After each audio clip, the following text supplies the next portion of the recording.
Hello दोस्तों, पिछले video में ये sexual reproduction and flowering plant वाला जो अध्याय है, इसमें हमने फ्लावर के स्ट्रक्चर को आपके साथ डिस्कस किया था और उसमें जो मेल रिप्रोडक्टिव वर्ल या मेल सेक्स ऑर्गन एंड्रोसियम का, फीमेल रिप्रोडक्टिव जो वर्ल था जो गाइनोसियम का, उसके बारे में आपके साथ चर्चा की थी।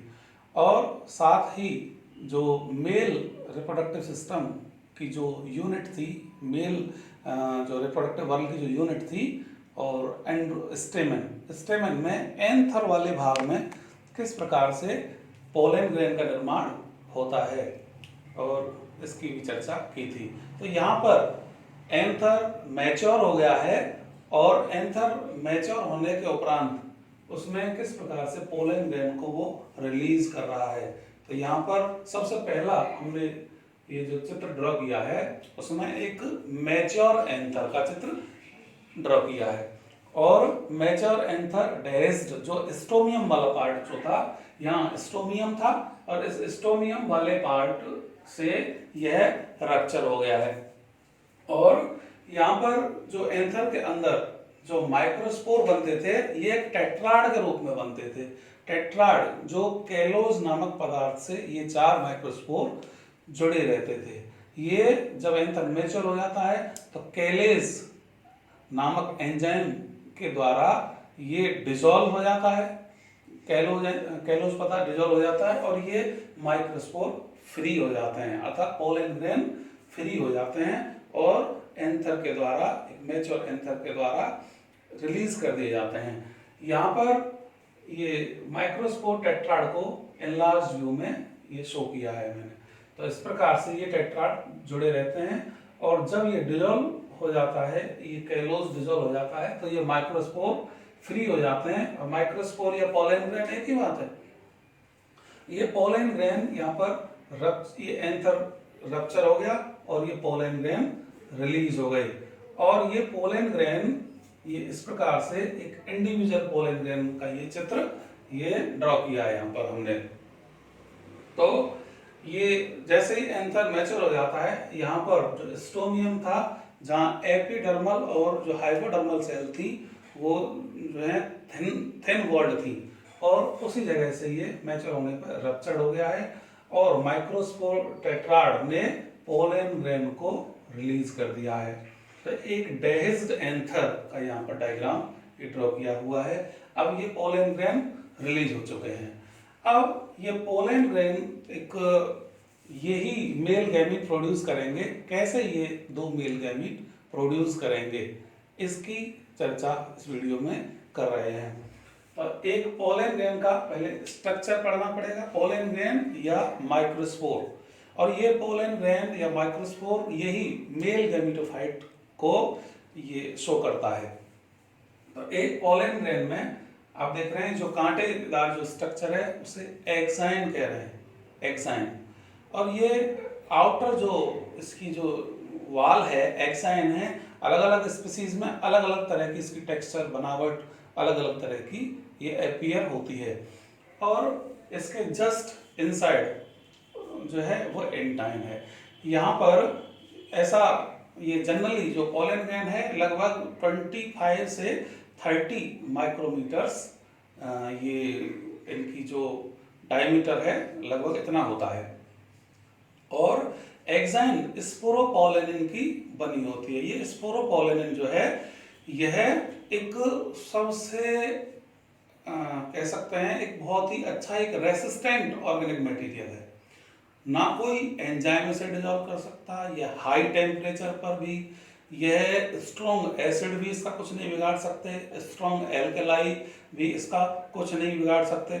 और यही कारण है कि इसी की वजह से स्पोरोपोलेनिन की ये एक्साइन की वजह से पोलन ग्रेन को बहुत लंबे समय तक ये सुरक्षित रह सकते हैं फॉसिल के रूप में। एक बार बोर्ड में आया था, ये सीबीएसई बोर्ड में ये प्रश्न पूछा गया था कि पोलन ग्रेन फॉसिल्स के रूप में प्रिजर्व हो जाते हैं और कैसे हो जाते हैं।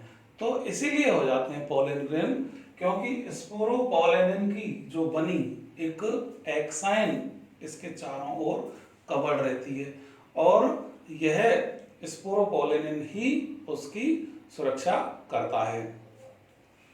और ये जो स्पोरोपोलेनिन कहीं कहीं पर आप देख रहे हैं, इसमें कुछ स्थानों पर, एक या दो स्थानों पर ये एब्सेंट है, इस चित्र में देख रहे हैं।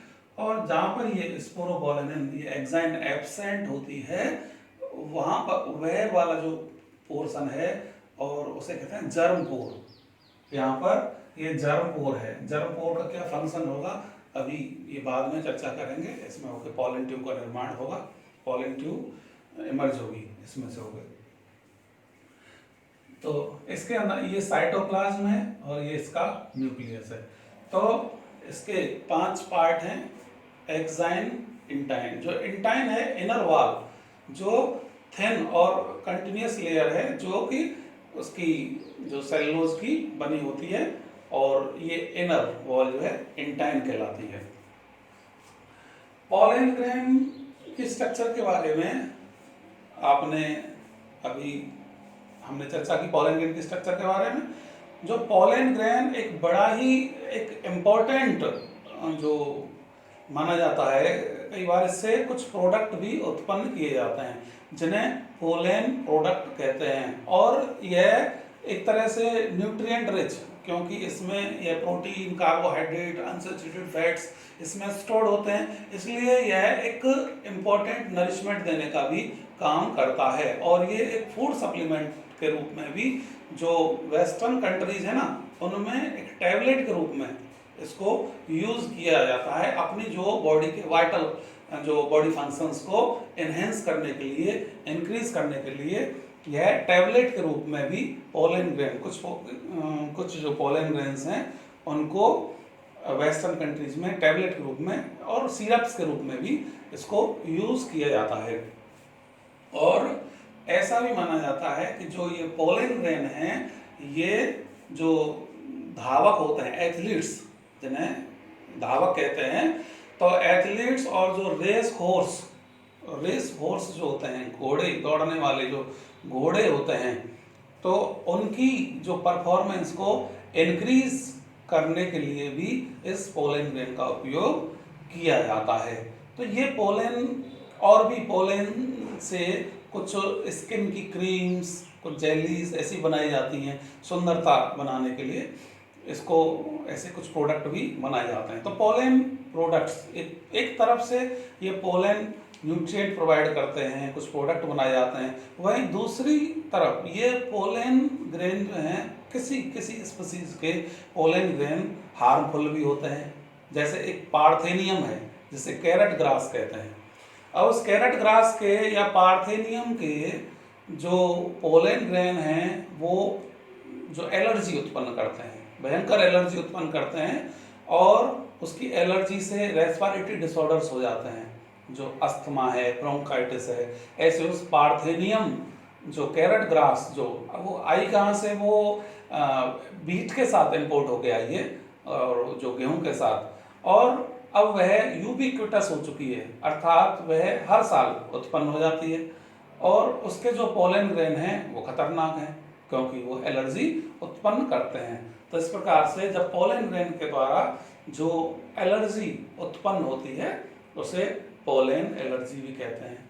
तो यहाँ पर एक तरफ जहाँ हमने पोलन ग्रेन की स्ट्रक्चर की चर्चा की, वहीं ये भी बताया कि पोलन ग्रेन से प्रोडक्ट भी उत्पन्न किया जा सकते हैं, और पोलन हार्मफुल भी, किसी के पोलन हार्मफुल भी होते हैं, जैसे एलर्जी उत्पन्न करना। एक यहाँ पर लगे हाथ एक बात कर लेते हैं पोलन की जो वायबिलिटी के बारे में, कि पोलन अगर रिलीज हो जाते हैं, यहाँ से एंड तक फट जाता है और ये रिलीज हो जाते हैं, तो ये कितनी देर तक सुरक्षित रह सकते हैं, इसके बारे में बात कर लेते हैं। तो वह अवधि जब तक पोलन ग्रेन जीवित रहते हैं, अर्थात वे फंक्शनल रहते हैं, तो इसे कहते हैं, इस अवधि को कहते हैं पोलन वायबिलिटी। यह पोलन वायबिलिटी जो है 2-3 चीज़ों पर निर्भर करती है। एक जैसे टेम्परेचर है, ह्यूमिडिटी है, और उसकी जो जेनेटिक पोटेंशियलिटी है। तो इस पर, इन 3 चीज़ों पर यह पोलन की जो वायबिलिटी है वह निर्भर करती है, और यह अलग अलग स्पीशीज के लिए अलग अलग होती है। ऐसा नहीं है कि सभी में ही एक निर्धारित हो कि हाँ जी इतनी है, ऐसा नहीं। यह अलग अलग स्पीसीज के लिए यह अलग अलग होती है। तो जैसे कुछ स्पीसीज हैं, जैसे वीट की है, राइस की है, तो उसमें पोलन ग्रेन जो है 30 मिनट में ही अपनी वाइबिलिटी खो देती है। और लेकिन कुछ लेग्यूमिनेसी के, जो रोजेसी के, लेग्यूमिनेसी के, सोलेनेसी के, ऐसे कुछ मेंबर्स हैं, उनमें जो पोलन ग्रेन की वाइबिलिटी और कई महीनों तक यह रह सकती है। तो इस प्रकार से ये पोलन ग्रेन की जो वाइबिलिटी है, इसके बारे में कि यह कितने समय तक, कितनी अवधि तक यह पोलन जीवित रह सकती है, अर्थात फंक्शनल रह सकती है। हालांकि एक मेथड है कि पोलन को जो फंक्शनल रखने का एक मेथड है, इसको उसे कहते हैं क्रायो प्रिजर्वेशन। क्रायो प्रिजर्वेशन का मतलब किसी भी जो वस्तु को एक वेरी लो टेम्परेचर पर सुरक्षित रखने की प्रक्रिया क्रायो प्रिजर्वेशन कहलाती है। तो पोलन ग्रेन को भी जो लिक्विड नाइट्रोजन में -196 डिग्री सेल्सियस पर, इसको इतने कम टेम्परेचर पर इसको बहुत लंबे समय तक जो पोलन बैंक की तरह सुरक्षित रखना, यह क्रायो प्रिजर्वेशन, ये मेथड क्रायो प्रिजर्वेशन कहलाता है। तो इसी प्रकार से पोलन ग्रेन को लिक्विड नाइट्रोजन में जैसे मैंने बताया -196 डिग्री पर, ये जो क्रॉप ब्रीडिंग प्रोग्राम है ना, उनके लिए ऐसा पोलन को भी, सीड्स को भी ऐसे सुरक्षित रखा जाता है, एक लंबे समय तक सुरक्षित रखा जाता है। और यह मेथड कहलाता है क्रायो प्रिजर्वेशन। क्रायो प्रिजर्वेशन यहाँ पर सीड और पोलन को भी नहीं, और भी जैसे कोई स्पर्म्स हैं या और भी कुछ वस्तु हैं, उनको एक लंबे समय तक सुरक्षित रखने की ये विधि है क्रायो प्रिजर्वेशन।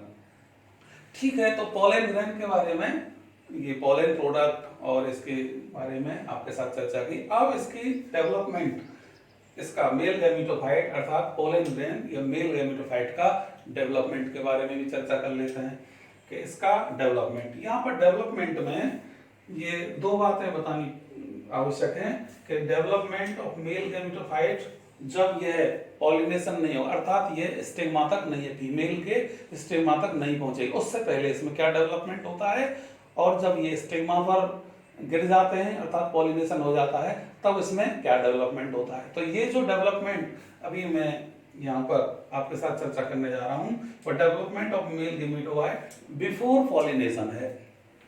तो इसमें जो साइटोप्लाज्म है इसका, इसमें कुछ वेक्यूल्स डेवलप हो जाती हैं, साइटोप्लाज्म वेक्यूलेटेड हो जाता है, और साइटोप्लाज्म के वेक्यूलेटेड होने से जो न्यूक्लियस है वह एक साइड में खिसक जाता है, और ये पोलन ग्रेन की जो वॉल की तरफ यह आ जाता है।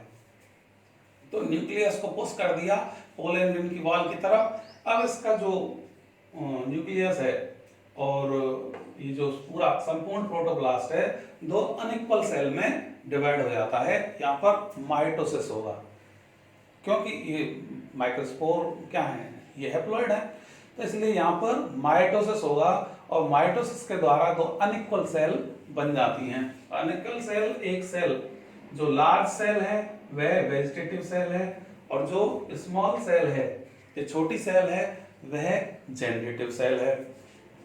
तो एक लार्ज वेजिटेटिव सेल को ट्यूब सेल भी कहते हैं, ये ट्यूब सेल, इसको ट्यूब सेल भी कह सकते हैं या वेजिटेटिव सेल भी कह सकते हैं, और जो छोटी सेल है वह जेनरेटिव सेल। तो ये जो वेजिटेटिव सेल में रिजर्व फूड मटेरियल होता है, और ये नरिशमेंट के पर्पज से, और यह इसमें एक लार्ज इरेगुलरली शेप्ड न्यूक्लियस होता है, जो ट्यूब सेल या वेजिटेटिव सेल की बात कर रहे हैं। वेजिटेटिव सेल यह सेपरेट होकर इसके चारों ओर वॉल डेवलप हो जाती है। अब यह फ्लोट करने लगती है जेनरेटिव सेल, इसमें वेजिटेटिव सेल के अंदर ये अब ये फ्लोट करने लगती है, और यह स्पिंडल शेप्ड इस तरह से होती है, और इसमें भी डेंस साइटोप्लाज्म, स्पिंडल शेप्ड होती है, इसमें डेंस साइटोप्लाज्म, इसमें भी एक न्यूक्लियस होता है। तो लगभग 60% जो एंजियोस्पर्म हैं उनमें ये टू साइड स्टेज में ही इनको जो पोलन ग्रेन को रिलीज कर दिया जाता है, एंथर रप्चर हो जाता है और पोलन ग्रेन रिलीज हो जाती हैं टू साइड स्टेज में ही। लेकिन 40% मतलब रिमेनिंग जो एंजियोस्पर्म्स हैं उनमें 3 साइड स्टेज में यह रिलीज होता है। अब वो 3 साइड स्टेज कौन सी हैं? 3 साइड स्टेज कौन सी हैं कि ये जो जैसे पोलन ग्रेन है, ये पोलन ग्रेन,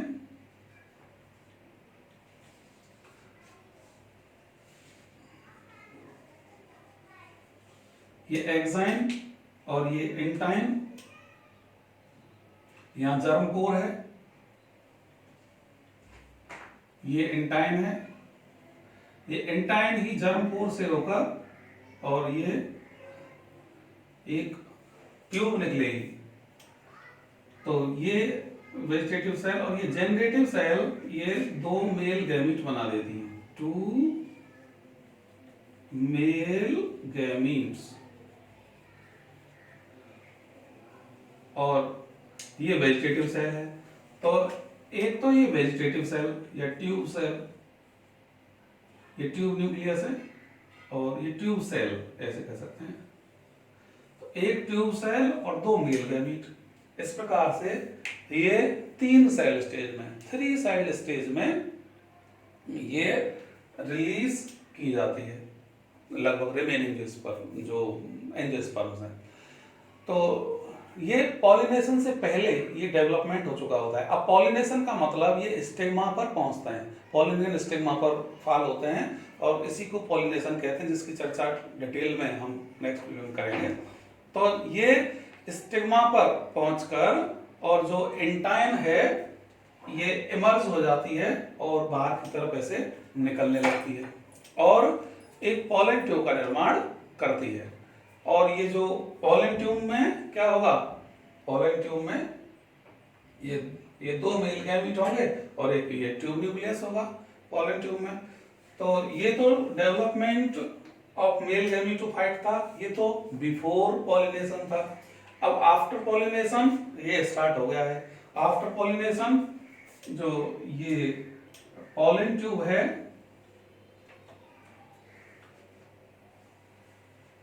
जैसे ये है एक्साइन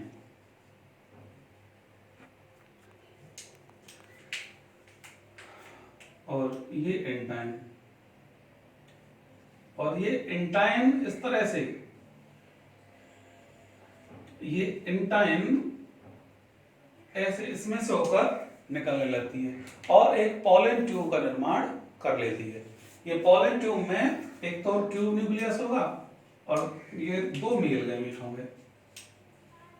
जब ये स्टिग्मा पर, किसी के स्टिग्मा पर पहुंचती है तब इस प्रकार से इसमें ये पॉलन ट्यूब का निर्माण हो जाता है, पॉलन ट्यूब। तो ये तो डेवलपमेंट जो था ये मेल गैमीटोफाइट का, ये डेवलपमेंट मेल गैमीटोफाइट ये बिफोर पॉलिनेशन, और ये डेवलपमेंट ऑफ मेल गैमीटोफाइट था आफ्टर पॉलिनेशन। ये पॉलिनेशन के बाद का जो डेवलपमेंट है। अब पॉलिनेशन के बाद इस तरह से ये पॉलन ट्यूब बन जाती है और ये पॉलन ट्यूब में, पॉलन ट्यूब कंटेन 3 ये 2 मेल गैमीट और एक ट्यूब सेल। इस प्रकार से ये यहाँ पर जर्मिनेट हो जाती है और ये पॉलन ट्यूब स्टिग्मा पर गिरती है और स्टिग्मा स्टाइल से होकर ओवरी तक पहुंचती है। तो ये जब पॉलन ट्यूब एंटर करती है तो इस पर कुछ पैक्टिनेज एंजाइम और वो स्टाइल में होकर अपना रास्ता बनाते हैं। तो इसका जो पॉलिनेशन है और उस पर जो ये स्टिग्मा पर गिरती है और ये पॉलिनेशन कहते हैं, और फिर किस प्रकार से यह फर्टिलाइज करेंगे ये 2 मेल गैमीट, ये नेक्स्ट वीडियो में आपके साथ चर्चा करेंगे हम।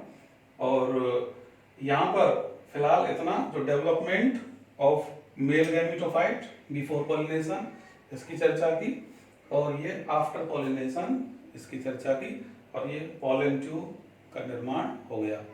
और ये पॉलिनेशन के बाद वैसे नेक्स्ट वीडियो में अभी हमें फीमेल गैमेटोफाइट अर्थात जो एंथर और ये स्टेमन के बाद जो गाइनोसियम है जो पिस्टल या कार्पेल, उस पिस्टल या कार्पेल की स्ट्रक्चर बतानी है और उस पिस्टल और कार्पेल में जो फीमेल गैमेटोफाइट हैं उनकी भी चर्चा करनी है।